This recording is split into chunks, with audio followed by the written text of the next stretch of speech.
I'm Hildy. Welcome back to Printed Threads for your cheap Eatin tip.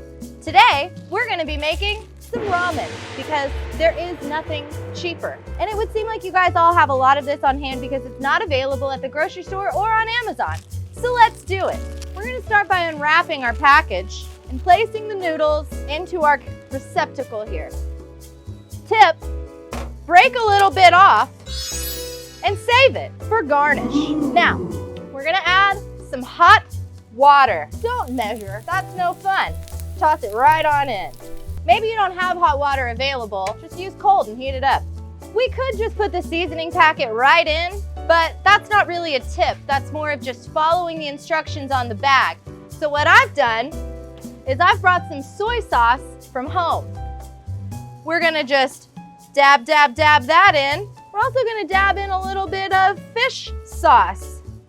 I did a test and no one complained about the smell earlier, so hopefully they won't complain this time. 1, 2, 3, 4, 5, whatever. Imagine yourself making a broth like you would have at your normal ramen restaurant.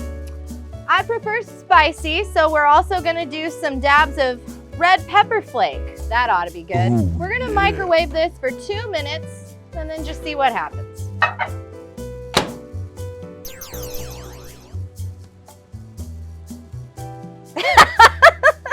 We're still rolling?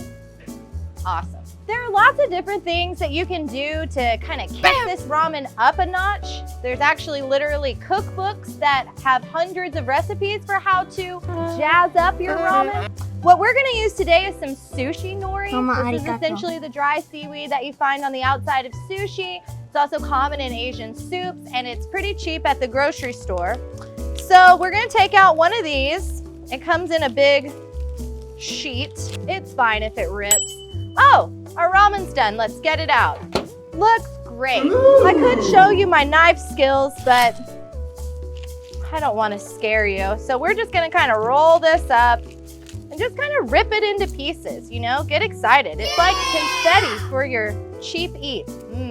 Doesn't that look great? Another thing I'm gonna do is grab some green onion from the pantry and just kind of cut it up into some small pieces and toss it right on top. Now, this is my insider tip for ramen every time. Remember those crispy bits we saved from the bag? Those are going right on top. That's gonna be some texture as your soup starts to cool. There's also a little bit here in the bag. Let's just dump those out. And then don't forget about your flavor packet.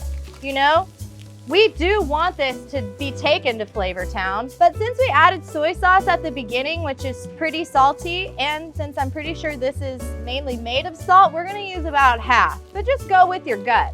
Now give it a little stir. One thing I would do if I had the right accommodations is probably put a fried egg on top. That's definitely something I would recommend, or perhaps you saved some beef or chicken from your dinner last night. Also great.